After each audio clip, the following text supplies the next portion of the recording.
ሰሜን ሸዋ ፊቼ ሰላሌ የሚገኙ ኦርቶዶክሳውያን በግፍ እየሞቱ እየተገደሉ እየተሰቃዩ ነው ያሉት። 30 ሰዎች ታፍነው ተወስደው ነበረ። ከታፈኑት ውስጥ አስከታሽ ካህናቱን በሙሉ እስከ ነድሶ ተክኗቸው ወስደው አንዳንድ ሚሊዮን ተጠይቀውባቸው ነበር። የሚከፍላቸው ስላጡ ግን አጠቃላይ እነሱንም በቦምብ አጋይተዋቸው ጥለዋቸው እንደሄዱ በጎንበል ጊዮርጊስ ቤተክርስቲያን አስተባባሪዎችና አይናማ የሆኑ አገልጋዮችን አባቶችን ጭምር ከ8 ሰዎች በላይ ወስደው ገለዋቸዋል። ያው እንደሰማነው ከሆነ አልጀዚራም ዘግቦታል። በዛሬው ዕለት እንግዲህ የትግራይ ኃይልና የመከላከያ ሰራዊቱ መካከል ላይ ግጭት እንደተፈጠረ እና ጦርነትም ይኸው እንደምታዩት ማለት ነው። ሰላም ጤና ይስጥልን በሰንደቃችሁልኝ በአዲስ ቪዲዮ ተመልሼ መጣሁ። በዚህ ቪዲዮ የመጣሁት እንግዲህ አስደሳች ዜና ይዤ አይደለም። በጣም ነው የሚያሳዝነው። በሰሜኑ በኩል እንግዲህ ጦርነት እንደጀመረ የሰማን ነው የምንገኘው ነው። በሱ ጉዳይ ላይ ሰፋ ያለ ሐሳብ አንስተን እንግዲህ ምን እየሆነ የሚገኘው ምንስ መሆን አለበት ነው ነገር የምንመለከት ነው የሚሆነው። የዚሁ ለግጭት መንስኤ ምንድነው ነገር ለማየት እንሞክራለን። እንደዚሁ ነው በሰሜን ሸዋ ፊቼ ሰላሌ እንግዲህ ኦርቶዶክሳውያን ላይ ሞት ተፈርዶባቸው ማንንም ሳይሰማ በግፍ የተጨፈጨፉ እንደሆነ መረጃዎች ይረሱን ይገኛሉ። እሱንም እንመለከታለን። ይሄን ቪዲዮ ላይክ እና ሼር ያደርጉ ለሚመለከተው አካል በሙሉ አድርሱልኝ። ሰብስክራይብ ለምንድነው የማታደርጉት? አሁን ማርኩ። እስቲ መጀመሪያ ስለ ሰሜኑ ጦርነት ከማየታችን በፊት በሰሜን ሸዋ ፊቼ ሰላሌ ምን ሆነ የሚገኘው የሚለውን ነገር እንመልከት። በሰሜን ሸዋ ፊቼ ሰላሌ የሚገኙ ኦርቶዶክሳውያን በዛ ቀበሌዎችና አካባቢዎቹ ላይ ኦርቶዶክሳውያን በግፍ እየሞቱ እየተገደሉ እየተሰቃዩ ነው ያሉት።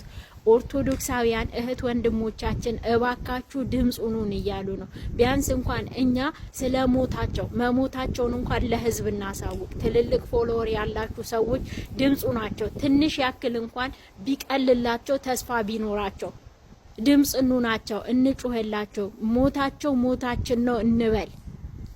ኦርቶዶክሳውያን በቁማቸው በየቤታቸው እየተቃጠሉ እያፈኑ እየወሰዷቸው ገንዘብ እየተቀበሏቸው እየገደሉ አስክሬን እየላኩላቸው ቤተክርስቲያን የመድኃኔዓለም ሌሎችም ቤተክርስቲያን ተቃጥለዋል።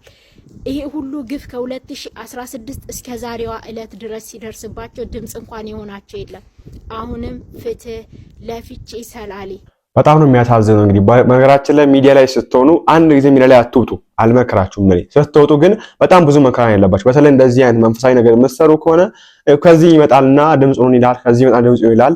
ድምጽ ስንሆን ግን እኛ ምንም ለውጥ ያመጣልን የምንገኘውና ያሳስባቸዋል። ድምጹን የምን አመጣውላቸው ባለውን ደግሞ ሰዎቹ መርጦ አልቃሽ የሚል ነገር ይመጣልና በፊቼ ሰላሌ እንግዲህ ብዙ ድምጽ እየመጣ ነው የሚገኘው። ከፊቼ ሰላሌ ብዙ ኮንታክቶች እያወሩ ነው የሚገኙት። ድምጹን እያሉ እያለቀሱ ይሄው እዚህ ቤት 2 ሰው አቃጥሏል እያሉ ቪዲዮ ይላኩ። ይሄው እዚህ ቤት ይሄን ያክል ሰው ሞቷል፣ ይሄው እዚህ 15 ሰው ገለዋል እያሉ እዚህ ሰው ታፍኖ ይገኛል እያሉ አርሲ ላይ ከሆነው የማይተናነስ ኢቭን ከዛ የሚበልጥ ነገር በሰሜን ሸዋ ፊቼ ሰላሌ እየሆነ እየተመለከትን ነው የምንገኘው። የተባለው እንግዲህ በማህተባቸው ምክንያት ነው የሚል ነገር ያለው ቢኮዝ በዛ አካባቢ ላይ ኦርቶዶክሳውያን ብቻ ናቸው ያሉትና ሌሎች ናቸው እንግዲህ መተው ታጣቂዎች እየገደሏቸው የሚገኙትና ወደዛ አካባቢ የምትገኙ ካላችሁ መረጃ ያላችሁ ፕሊዝ በውስጥ በኩል አናግሩኝ። መረጃ ያላችሁ ካላችሁ አሁንም ቢሆን ጠንከር አድርገን እንሰራበት ላኩልኝ ማለት ፈልጋለሁ። ታች ዲስክሪፕሽን ላይ ሊንክ አለ። ወንድማችን ጸግሽ እንግዲህ ሰፋ ያለ ነገር አውርቶበታል በዚህ ጉዳይ ላይ። እስቲ አጠር አድርገን እንመለስሱንም። በሰላሌ ወረዳ ግራር ጃርሶ እና ደገም ወረዳ ላይ የሚገኙ ቀበሌዎች ላይ ግድያና ጉዳት ደርሷል ይላል።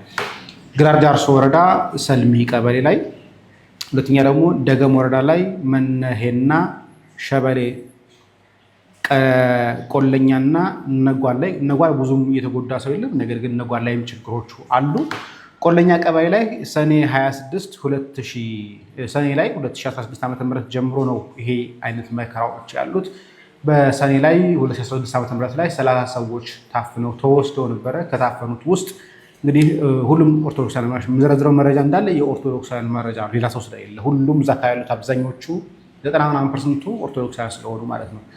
ስለዚህ 30 ሰው ኦርቶዶክሳውያን ታግተው ተወስደው ነበረ። በዚህ ውስጥም ከ500 ሺህ ብር ጀምሮ ብር ላይ ያለ ብር ተጠይቀው ነበረ። የቻሉት ከፍለው ተለቋል። ያልቻሉት ግን ችግር የለም ትለቃላችሁ እየተባለ ከቆዩ በኋላ ከሳምንት ካለፋቸው በኋላ ነበር አጠቃላይ እነሱንም በቦምብ አጋይተዋቸው ጥለዋቸው እንደሄዱ ነው የሰማሁት። ይህ ሰኔ ላይ 2016 ላይ የሆነ ማለት ነው። ሰኔ 2017 ላይ ደግሞ ሰንበሌጥ ገብርኤል እና ኪታ ቀበሌ ላይ 2017 ሰንበሌጥ ገብርኤል እና ኪታ ቀበሌ ላይ ብዙዎች ወስደው ነበር። የቻሉትም ከፍለው ተለቀዋል። ያልቻሉት ግን የጅብራት ሆነው ቀርተዋል። ይሄም እዛው ነው ማለት ነው። 2018 ጥቅምት 8 ላይ ደግሞ በጎንበል ጊዮርጊስ ቤተክርስቲያን አስተባባሪዎችና ወሳኝ የሆኑ በጣም አይናማ የሆኑ አገልጋዮችን ወስደው እንዳለ ከ8 ሰዎች በላይ ናቸው እንዳለ ገለዋቸዋል። በነገራችን እነዚህ መረጃዎች ከ2016 ጀምሮ የምንናገረው እስካሁን ድረስ በዘገባ ደረጃ ማንም ሰው ያወጣው ማንም ሰው የተናገራላቸው ሰዎች ስለሌለ ጭምር ነው። ስለዚህ በ2018 ጥቅምት 8 ላይ በጎንበል ጊዮርጊስ ቤተክርስቲያን አስተባባሪዎችና አይናማ የሆኑ አገልጋዮችን አባቶችን ጭምር ከ8 ሰዎች በላይ ወስደው ገለዋቸዋል። እዛው 2018 ዓመተ ምህረት ህዳር 14 ቀን በሸበሌ አቦ ወይም ሸበሌ ደጋ ላይ ህዳር 13 ቀን ክርስትናን ለማስነሳት የሄዱ ሙሉ ቤተሰብ እንዲሁም ደግሞ ቅዳሴው ላይ የነበሩ ምዕመናንና አስቀዳሽ ካህናትን በአጠቃላይ እስከነ ልብሰ ተክህኗቸው ወስደዋቸው ነበረ። ከ1 ሚሊዮን ብር በላይ ራንሰም ጠይቀው ነበር በእያንዳንዱ ሰው 1 ሚሊዮን ብር እንዲያመጡ። ነገር ግን የሚከፍል ስላጣ እስካሁን ድረስ እነኚህ ሰዎች ህዳር 13 ቀን የተወሰዱ ሰዎች ማለት ነው ክርስትና ለማስነሳት ህዳር ሚካኤልን አክብረው ህዳር 13 ክርስትና ለማስነሳት የሄዱ ናቸው። ክርስትና የሚያስነሱትም ቅዳሴ ላይ የተገኙትም ደግሞ አስቀዳሽ ካህናቱን በሙሉ እስከ ልብሰ ተክህኗቸው ወስደው 1 ሚሊዮን ብር ጠይቀውባቸው ነበር። የሚከፍላቸው ስላጡ ግን እስካሁን ድረስ እነኚህ ሰዎች የት እንደገቡ ምን ላይ እንደደረሱ የሚታወቅ ነገር እንደሌለ የደረሰኝ መረጃ ነው። ህዳር 14 ይሄ ሆነ። ህዳር 16 ደግሞ በሰንበሌጥ ገብርኤል እና በኪታ ማለት ነው። ኪታ ላይ በነገራችን ላይ 2 ሰው በጥይት ደብድበው ገለዋል። አንዱን ወጣት ደግሞ ቤት ውስጥ አስገብተው እስከነ ቤቱ አቃጥለውታል።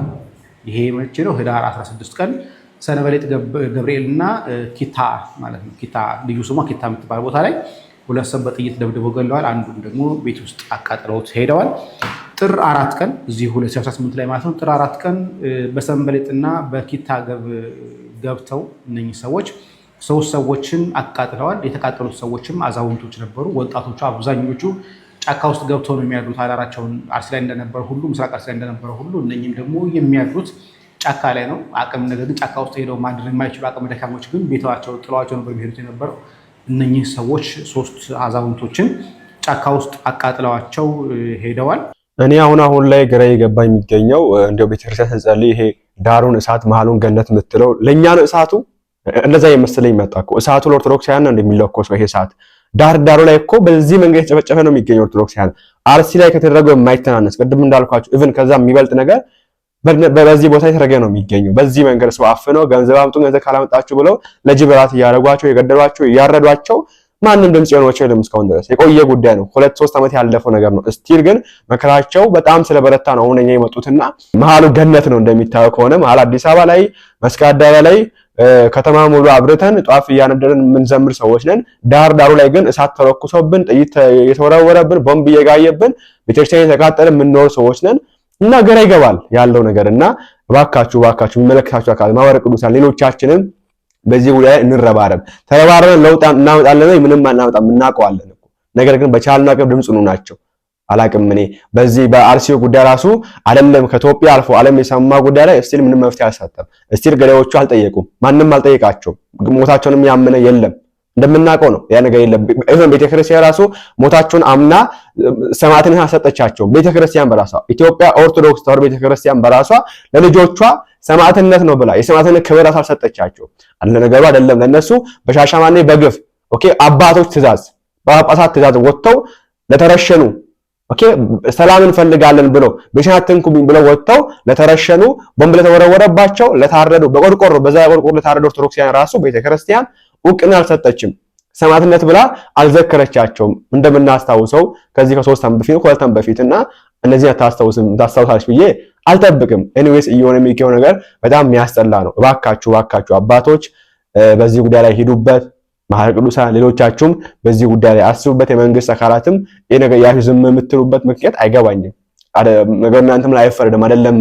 ጥጉን መሀል ከተማ ላይ ሰው እንደፈለገ የታፈነ ነው የሚገኘው። የፈለገ ሰውን አፍነው ወስዶ የፈለገን እዛው አሰቃይቶ ነው እየፈታው የሚገኘውና እንዴት የነገርም አለና እስቲ በዚህ ጉዳይ ላይ ጠንከራ ላይ መረጃ ይላችሁ መመለስ ነው የሚሆነው። እግዚአብሔር አምላካችን እንግዲህ ያበርታችሁ ይጠብቃችሁ ማለት ፈልጋለሁ። በዛ አካባቢ የምትገኙ መረጃ ያላችሁን ካላችሁ በውስጥ በኩል አናግሩኝ። በጣም የምንመለከተው እንግዲህ የትግራይ ጉዳይ ነው። በነገራችን ላይ ጦርነትን ስንቃወም እኛ ኦርቶዶክሳውያን በተለይ ጦርነትን ስንቃወም ጦርነቱ ዳይሬክት ሆነ ኢንዳይሬክት በተለይ በሰሜን በኩል የሚደረገው የትኛውም ጦርነት ቤተክርስቲያን ስለሚያጠቃ ነው ይመስለኛል። ኢላማውም የጦርነቱ ኢላማም ቤተክርስቲያን ትመስለኛለች። ሌላው ሽፋን ነው፣ ከቨር የሚባል ነገር አለ። እንደዚያ ይመስለኛልና በሰሜን በኩል በትግራይ በኩል ለባለፉት ዓመታት ያደረገው ጦርነት ሙሉ በሙሉ ያወደመው ጥንታዊ ገዳማትን ነው፣ ቤተክርስቲያንን ነው፣ ምዕመናን ነው። ኦኬ የሞተውም ገዳው ምዕመን ነው። የኢትዮጵያ ኦርቶዶክስ ተዋሕዶ ተከታይ ነው እየሞተ የነበረው። ቢሆን ቤተክርስቲያን ይሄን ነገር ለማስቆም በቻለችው አቅም ተጠቃች ስለሆነች በቻለችው አቅም መሄድ ነበረባት። አይደለም ጦርን ለማስቆም አንድነትን ፈጥራ የሐዋርያት ትእዛዝ አክብራ ምሎ አልቻለች ቤተክርስቲያን አሁን ላይ እንደምንመለከተው። ኦኬ የኛ ቤተክርስቲያን አሁን ላይ አንድ ሀገር ውስጥ ሁለት ሲኖዶስ ፈጥራ የምትገኘው ቤተክርስቲያን ያለችንና ይሄ ጦርነት አስቆማች ብዬ አላስብም። ትግራይ ውስጥ እየተደረገ የሚገኘው ነገርና እስቲ ለማንኛውም ምድረ ጉዳይ የተከናወነ የሚገኘው ህዝቡ የሚፈልገው ምንድነው? እየሆነ የሚገኘው ምንድነው? ማን ነው ይሄን ነገር እያደረገ የሚገኘውና ተጠቂው ማን ነው? አጥቂው ማን ነው የሚለው ነገር ለማየት እንሞክር። ሰላም እንዴት ናችሁ ውዶቼ? ሁላችሁም በያላችሁበት ቦታ ሰላምና ፍቅር ይብዛላችሁ። እንግዲህ ያው ከትላንቱ አልተማርንም። ትላንት በዛች ሀገር ላይ ጦርነቱ የብዙዎቻችንን ቤተሰቦች የብዙዎቻችንን ወገኖች የብዙዎቻችንን ኑሮ አቃውሷል። በዚህ አጋጣሚ መማር ካስፈለገ ትላንት በቂ ነበር ለመማር። ትላንት የተካሄደው ጦርነት ካስተማሪም በላይ ነበር፣ ካስተማሪነትም በላይ ነበር። በኢትዮጵያ ውስጥ የተካሄደው ጦርነት አላስፈላጊ ጦርነት ነበረ። በእኔ እምነት የእርስ በርስ ጦርነት ነውና የትላንቱ ጦርነታችን በቂ ነበር። በትግራይ ክልልና በፌዴራሉ መንግስት የተካሄደው ጦርነት በብዙ መልኩ ትክክል አልነበረም። ብዙ ጥፋቶችም ብዙ ነገሮችም ብዙ ወንጀሎችም ብዙ ግፎችም ቢሰሩም የፕሪቶሪያው ስምምነት ማለት ነው ለሁለቱም ወገኖች እጅግ ጠቃሚ የሆነ ነገር ይዞ መጥቶ ነበር። በዚህ አጋጣሚ ማለት ነው እንግዲህ ያው እንደሰማነው ከሆነ አልጀዚራም ዘግቦታል። በዛሬው ዕለት እንግዲህ የትግራይ ኃይልና የመከላከያ ሰራዊቱ መካከል ላይ ግጭት እንደተፈጠረ እና ጦርነትም ያው እንደምታዩት ማለት ነው ግጭት እንደተፈጠረ በኢትዮጵያ ሰራዊትና በትግራይ ሰራዊት መካከል ላይ ያው እንደምታዩት ግጭት ተፈጥሯል ነው የሚለው አልጀዚራም ማለት ነው። ሌሎችም የሀገር ውስጥ የሚሆኑ ዘገባዎች እየዘገቡት ነው። በዚህ አጋጣሚ ያው ጦርነትን የሚደግፉ አካላቶች አሉ። ጦርነት እንጀራቸው ይሆናል ከሁለቱም ወገኖች ከዚህኛው ስፔሻሊ አክቲቪስቶቻችን ስፔሻሊ በትግራይም በዚህኛውም ሳይድ ያላችሁ ሰዎች በምንም ተአምር አያዋጣንም። በምንም ተአምር ያቺ ሀገር ያ ጦርነት በትግራይ መካከል ላይ በተካሄደው ጦርነት ባለኝ መረጃ ከ28 ቢሊዮን ዶላር በላይ ነው። 28 ቢሊዮን ማለት 4 እና 5 የአባይ ግድብ ነው። ትልቅ እንትን ነው እና አሁንም አዝናለኝ አይፊል በቃ በጣም ማለት እኛ እንቅልፋተን መንግስትም ፌደራል መንግስትም ሆነ በዛኛውም ኃይል ያለውትም እንቅልፋተን ነው ይሄ ሰላም እንዲመጣ ፍላጎት በጣም በተደሰትኩ ታይም ላይ ከየትኛውም ነገር ኋላ አገሬ ውስጥ ያሉ እናቶች ወገኖቼና እህቶቼ ከማልቀስ ወጥተው በጣም በሰላም ላይ እንደነበሩ ማቃለሁ። በዚህ አጋጣሚ የፕሪቶሪያው ስምምነት ለሁለቱም የጎደሉ ነገሮች አሉ፣ የጎደሉ ነገሮች አሉ። የጎደለ ነገር ደግሞ በሂደት የሚሞላ ነው። በዚህ አጋጣሚና ያ ነገር ትልቅ ነገር ለትግራይ እናትም ለሌላውም የኢትዮጵያ እናቶች እፎይታ የነበረ ነገር ነው። አሁን ላይ ግን ያው እንደምታዩት በብዙ የትግራይ ኃይል ትላንት እንደምታውቁት በሻቢያ እናቶቹ ሲደፈር የትግራይ እናቶች መከራ ሲያዩ አክሱም ላይ ተካሄደውን ግፍ ሁሉ እናውቃለን። ብዙ ነገሮች ሆኗል አይደል? ያ ካደረገው ኃይል ጋርም ከሻቢያ ጋርም ተሞዳምዷል። እንደምታዩት ሻቢያ ጋር አለ። አሁን ይሄኛውን እኔ በጣም ነው ማዝነው። በነገራችን ላይ አሁንም ብዙ ነገር ማውራት አልፈልግም። ብዙ ነገሮች ትክክል ያልሆኑ ነገሮች አሉ። ትላንት በሻቢያ እናቴ ተደፈረች በማን ተደፈረች ሲል የነበረ ዛሬ ምን እንደሆነ ግራ በሚገባኝ መልኩ ከሻቢያ ኃይል ጋር ተሰልፎ የደፈረችውን እናትን እኔ እንግዲህ እናንተው ናችሁ። በዚህ አጋጣሚ እናታችንን ደፈርብን መስማር ገባብ ማን ነገር ሲባል ነበር። ከሱ ኃይል ጋር ተመልሶ ተሰልፎ ሌላውን በትግራይ ውስጥ ሰላም በመምጣቱ በትግራይና በፌደራል መንግስቱ ሰላም በመምጣቱ እጅግ ደስተኛ የሆነውን የኢትዮጵያን ህዝብን አብዛኛው በፌደራል መንግስቱና በትግራይ ኃይል መካከል ላይ የተካሄደውን ነገር ሲደግፍ ነበር። ደስተኛ ነው። ሰላም በመምጣቱ ብዙዎቻችን ደስተኞች ነበርን አይደል? ይሄንን ቀልብሶ ዛሬ ወደ ጦርነት ውስጥ መግባት እጅግ ለትግራይም ይጠቅማል ብዬ አላስብም። የፌደራል መንግስቱም ከሚገባው በላይ መታገስ ካለበት ነገሮች ውስጥ ጦርነት ሰው ወዶ አይገባም። ስፔሻሊ አሁን ባለው አስተላለፍ ጦርነት አያስገባንም አይደለም። የሚያስገቡ ብዙ ነገሮች ሊኖሩ ይችላሉ። ግን አንድ የተጀመረ ጦርነት አሁን ማቆሚያም ያለው ላይሆን ይችላል በዚህ አጋጣሚ እና ሰከን ማለት እኛ አሁንም በምንም ተአምር የፕሪቶሪያው ስምምነት ለሁለቱም አሜንድመንት ነው። ለፌደራል መንግስቱም ለትግራይም ኃይል ሁለቱን የሚያቋቁማቸው የፕሪቶሪያው ስምምነት ነው። የፕሪቶሪያው ስምምነትን አሁን እኮ በጣም እኮ እኔ አላቅም ለማን እንደምፈርድ እንደ ልቤ እውነቱን ጋር መጥቼ እንትን እንዳልል የጦርነት አባባሽ የግጭት አባባሽ መሆን አልፈልግም። አሁንም የትግራይ ኃይሎችንም እለምናለሁ፣ የፌደራል መንግስቱንም እለምናለሁ። በምንም ተአምር ወደ ጦርነት ውስጥ መግባት የለብንም። አቃለኝ ብዙ ነገሮች አቃለኝ። የፕሪቶሪያው ስምምነትን ጦርነት አያስፈልግም፣ ሰላም ነው የሚያስፈልገው። ከሰላምና ከድርድር ነው እንጂ ከመሳሪያ የምናገኘው ለምን አብዛኞቹ የጦርነቱ ጠማቂና የጦርነት ፈላጊዎቹ አካላት ልጆቻቸው እዚህ ነው ከኛው ጋር ያሉት እዚህ አሜሪካን ውስጥ ከኛም የተሻለ የተደላደለ ላይፍ ነው የሚኖሩት። በዚህ አጋጣሚ እኛስ በላባችን በጉልበታችን በእውቀታችን ነው የምንኖረው። እነኛ ልጆቻቸው በሰላም አይዋጉም። ልጆቻቸው አለ የሚሞቱት ምስኪን ገበሬ ምስኪን የትግራይ ልጆች የትግራይ እናቶች ልጆች ነው የትላንትባቸውን ዛሬ እንግዲህ ምን ሊፈጠር እንደሚችል ነገር እንደዚህ አይነት ድል በእንደዚህ አይነት ድል የሚገኝ የለም። እርስ በርስ ተገዳለን የምናገኘው ድል የለም። በዚህ አጋጣሚ የምናገኘው ድል የለም በምንም ተአምር ማለት ነው። እና አሁንም ማለት ነው ጦርነት ውስጥ የምትገቡ ሰዎች እኔ አዝናለሁኝ።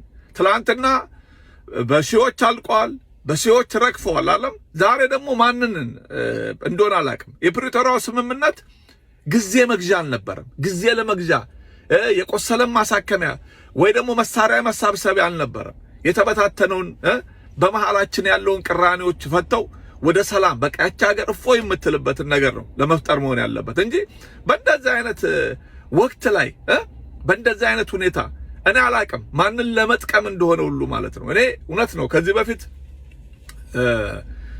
ማን እንደሆነ ማላስታውሰው በቃ ያ ቀጠናው እጅግ አስቸጋሪ ነው።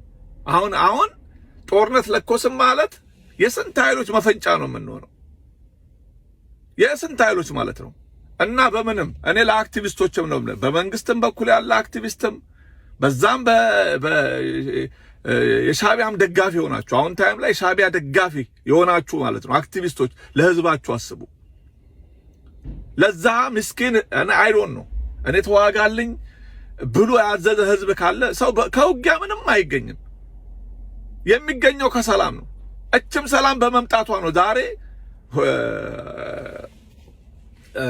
አትሊስት ቁስለኛም ባሉት ምንም ወደ ትግራይ የሚገባው እህልም እንደልቡ ብዙ ነገሮች ይሆኑት። ያው እንግዲህ ይሄ ነገር ከተጀመረ ከትላንቱ የባሰ ነው። እንደ ትላንቱ ብቻ አይደለም የሚሆነው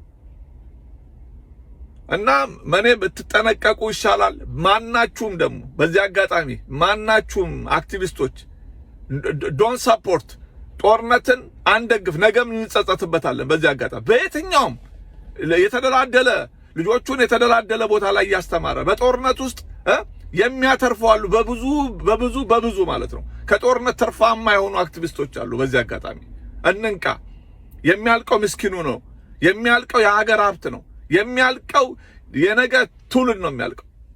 ስለዚህ እባካችሁ በዚህ አጋጣሚ ይሄን ጦርነት እየሰበካችሁ ያላችሁ ወገኖቼ እባካችሁ ሰከን እንበል። በተቻለ አቅም ይሄ ከበስተጀርባው ብዙ ነገሮች አሉ። እንደ ትላንቱ ሌላ የሚያዳኘን አለ። እኛ የብዙ ነገር መሞከሪያዎች ነው የሚያደርጉን። ስለዚህ ሰከን እንበል። በየትኛውም ኃይል ጦርነት አያዋጣም። ወዶም ወደ ጦርነት ውስጥ እንደማይገባ ማምናለሁ። ግን በተቻለ አቅም ከህዝብ የሚበልጥ የለም። ከኢትዮጵያ ህዝብ የሚበልጥ የለም። በዚህ አጋጣሚ ህዝብ ጦርነትን ማስቆም ይችላል። ህዝብ አምባገነን አሁን አይሮን ነው በቃ እኔ የፕሪቶሪያው ስምምነት ያገባናል ኮንሰርን ያደርገናል ያሉት እነጌታቸው ዛሬ እነሱም ያወጡታል። በዚህ አጋጣሚ ጦርነቱን ማን እንደጀመረው ማን እንደተነኮሰው አውጥቷል። እና ለትግራይ ወንድሞቼ በዚህ አጋጣሚ እኔ በሚገባው ታይም ላይ ትክክል በሆናችሁ ታይም ላይ አብሬያችሁ ቆም ያለውኝ የትግራይ ህዝብ ጋር ጦርነት የፌደራል መንግስቱ እንዲያቆም በተቻለኛ አቅም ፌደራል መንግስቱም ወደ ድርድር መጥቷል። በዛኛውን በኩል ያለው ድርድር መጥቷል። ዛሬ ግን በጣም በማፍርበት ሁኔታ ከሻዕቢያ ጋር ቆመ ጦርነት ብትጀምር ዛሬ ማንም አለ ከምሬ ነው የምትጎዳው ራሳችሁን ነው የምትጎዳው። እኔ አሁን የፌደራል መንግስቱንም አያዋጣም ይቅር እያልኩ ነው። እናንተም የትግራይ ልጆች ጦርነት አያዋጣም፣ በጦርነት የምታገኙት ነገር የለም። በምንም ተአምር የተፈናቀለ ይመለስ፣ ወደ ትግራይ ውስጥ ትክክለኛ ምርጫ ይካሄድ፣ ምርጫ የምትመርጡትን ትክክለኛ ምርጫ ይካሄድና ወካይ ኑረው። ይሄንን ነው የምላችሁ በዚህ አጋጣሚ እና አይ ዶንት ኖ ጦርነት ያዋጣናል። የተስከባድ የጦርነት መንገድ በምንም ተአምር ከጦርነት ከዛች ሀገር ጦርነት የሚያተርፍ ሻዕቢያ ነው። ትላንትም ሻዕቢያን ያተረፈው ነገም ሻዕቢያ ነው የሚያተርፈው። በዚህ አጋጣሚ እኛ ነን የምንደቀው፣ ያች ሀገር ነች የምትደቀው። እና በምንም እኔ አሁን በጣም ነው አልጀዚራም ዘግቦታል፣ ሌሎችም ሚዲያዎች ላይ እዚህ ጋርም እነ ሙክታሮቪችንም እያየው ነው እነሱም ዘግቦት አይቻለሁኝ። ጦርነቱ ማለት ነው ምን ይላል? ህወሓት በአፋር ጥቃት ከፈተ ነው እንግዲህ ህወሓት ማለት ነው። ስለዚህ ወገኖቼ አይ ዶንት ኖ የጦርነት መንገድ በጭራሽ ለትግራይ ህዝብ አያዋጣም። በዚህ አጋጣሚ ለኢትዮጵያ ህዝብ ለሁላችንም አያዋጣንም። የሚያዋጣን የሰላሙ መንገድ ብቻ ነው። ዳዚት ከሰላም እናተርፋለን።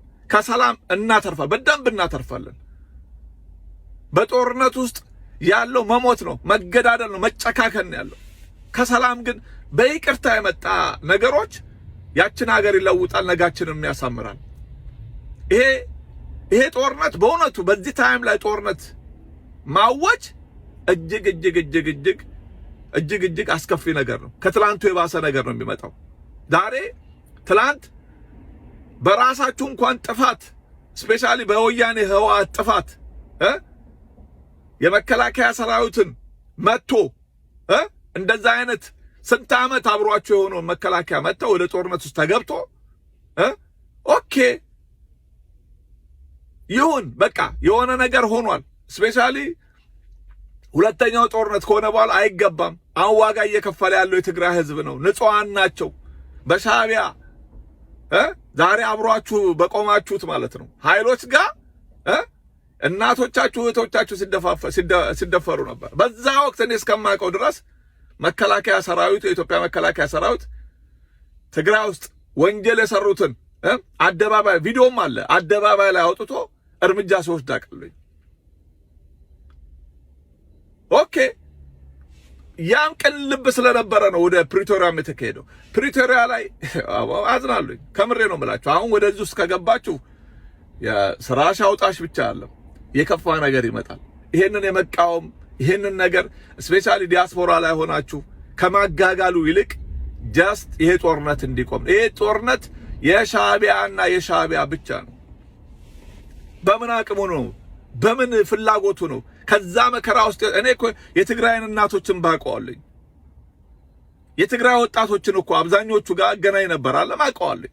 ከሰላም ያገኙትን ነገር አውቃለሁ። ዛሬ የሻዕቢያ ተላላኪ ሆነህ ግን ወደዚህ ጦርነት ውስጥ ብገባ ዋጋ የምትከፍሉት እናንተ ናችሁ።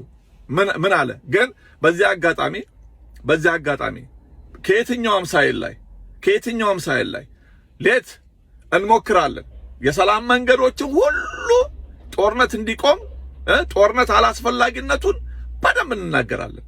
ግን ወደህና ፈቅደህ በዛ ጦርነት ውስጥ ገብተህ የራስህን ትላንት ከህመማቸውና ከልጆቻቸው ሞት ያላገገሙትን እናቶች ላይ ጦርነት ያወጥ ፍርዱ ባንተ ነው። እግዚአብሔርም ይፈርዳል። በዚህ አጋጣሚ እግዚአብሔርም ይፈርዳል። እና በተቻለ አቅም እኔ አሁን ለመንግስት ሚዲያ የደጋፊዎች ስፔሻሊ አክቲቪስቶች በተቻለ አቅም ምንም አትፍሩ።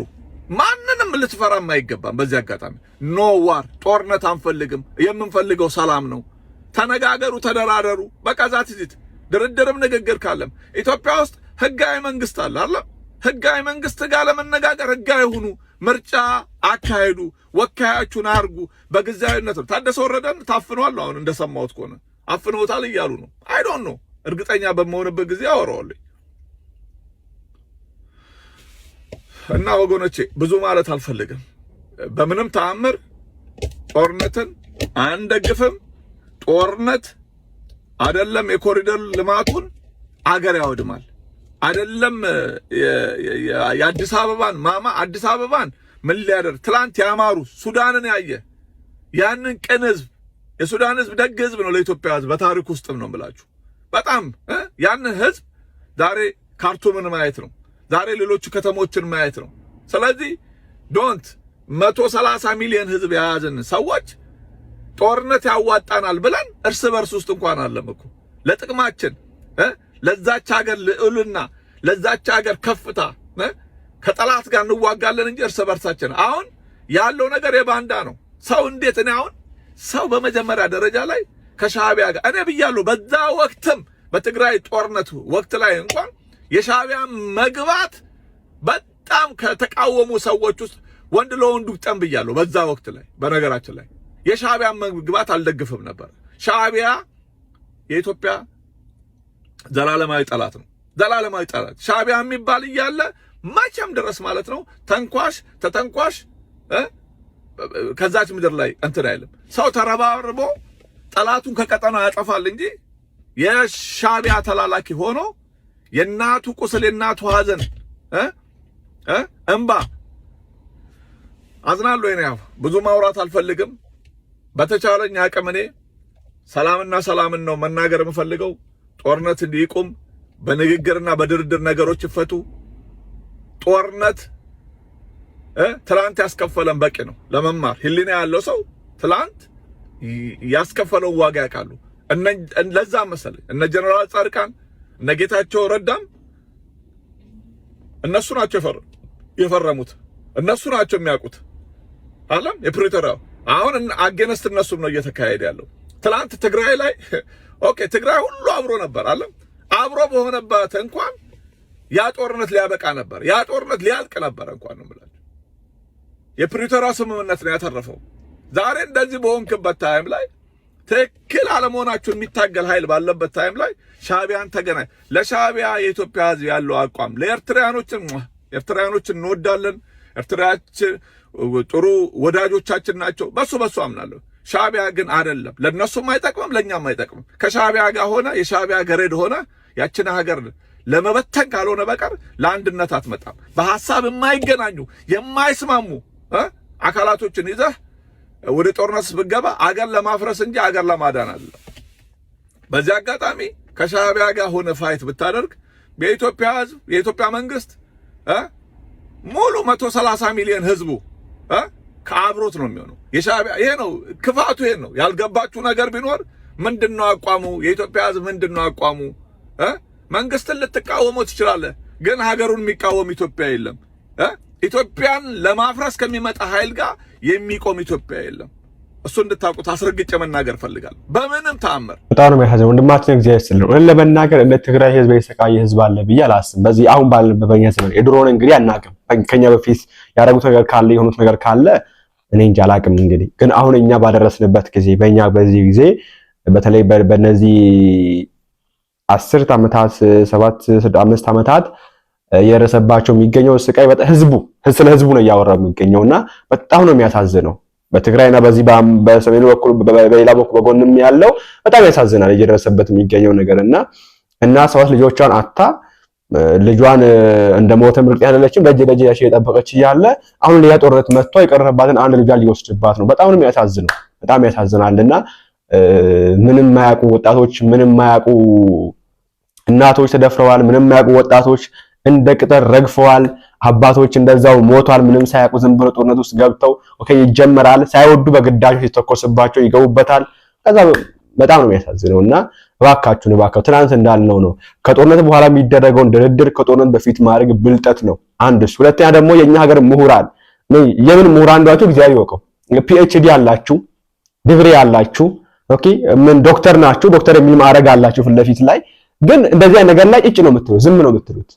ባለፈው እንዳልነው ስግጥ ፍምስ ሲባል ግን በቃ እንደናንተም የሚጮህ የለም። አይባ ስግጥ ፍምስ ልክ አይደለም እንደዚህ አይባልም ልጆች ያበላሻል ትውልድ ያበላሻል ሀገር እያከሰ የሚገኘው ትውልድ እያበላሸ የሚገኘው ሁለት ትውልድ እየጨረሰ የሚገኘው ጦርነት ነው። ኦኬ ስግጥ ፍምስ የሚል ቃል ጦርነት ትውልድ ቢያበላሽ ተመክሮ ይመለሳል። ቢያንስ አይሞትም ያ ትውልድ አለ በህይወት። ይሄ ግን ትውልዱ እንዳይኖር አድርጎ እየፈጀው ነው የሚገኘው ህይወቱን እያጠፋ የሚገኘው። እዚህ ላይ ስሩበት ጻፉበት ሂዱበት አውሩበት ህዝብ ነው ማስቆም። እኔ ስንት ምሁራን ያለባት እኔ የሃይማኖት ሀገር የሃይማኖት መፍለቂያ ሆነች ሀገር ስንት ሃይማኖት ካወሩ የሚኖርባት ሀገር እስልምና ክርስትና ያለባት ሀገር በዚህ መንገድ ጦርነት ስታይ በጣም ነው የሚያሳዝነው። ጥቅሙን ለማታውቀው ለዛው ጥቅሙን ለማናውቀው ሁለታውን ተዋግተው ጥቅሙ ምንድነው አናውቅም። አሁን ላይ የሆነ አካል ነው ስልጣን የያዘው ትላንት ሲያዋጋ ነበርና እባካችሁን አሁንም ቢሆን አስቡበት። በዚህ ጉዳይ እኔ ሃይማኖት አባቶችን በዚህ ጉዳይ ላይ ዝም ብላችሁ አትመለከቱ ሂዱበት። ተጎጂ ናችሁ። የህዝባቸውን እያለቀ ሲጀምር ሃይማኖት እያለ ጦርነት በዚህ በኩል ሃይማኖት አለ በዚህ በኩል ጦርነት አለ ማለት ራሱ ውርደት እኮ ነው። እንዴት ሃይማኖቱ እንዴት ጦርነት ማስቆም ያቅተዋል? እና በቻለ አቅም እንግዲህ ይሄን ነገር ለማስቆም ይሞከር ለማለት ፈልጋለሁ። እናንተ ማስተዋላችሁን አስቀምጡበት። ነገ ጸጸት ነው የሚሆነውና እንደዛሬው ማለት ነው አስቡበት ማለት ፈልጋለሁ። ንጉስ በቀጣይ ቪዲዮ አዲስ ነገር ካለ ይላችሁ ቅርብ ነው የሚሆነው። ላይክ እና ሼር ማድረጋችሁ እንዳትረሱ። በየዳር ድንበሩ እንግዲህ የምትጨፈጨፉ ኦርቶዶክሳውያን እግዚአብሔር ለካችን ደማችሁ ሰማዕታት አድርጎ ይቀበላችሁ መከራችሁን ያብርድላችሁ ያሳጥራችሁ ፈልጋለሁ። ቸር ቆዩልኝ።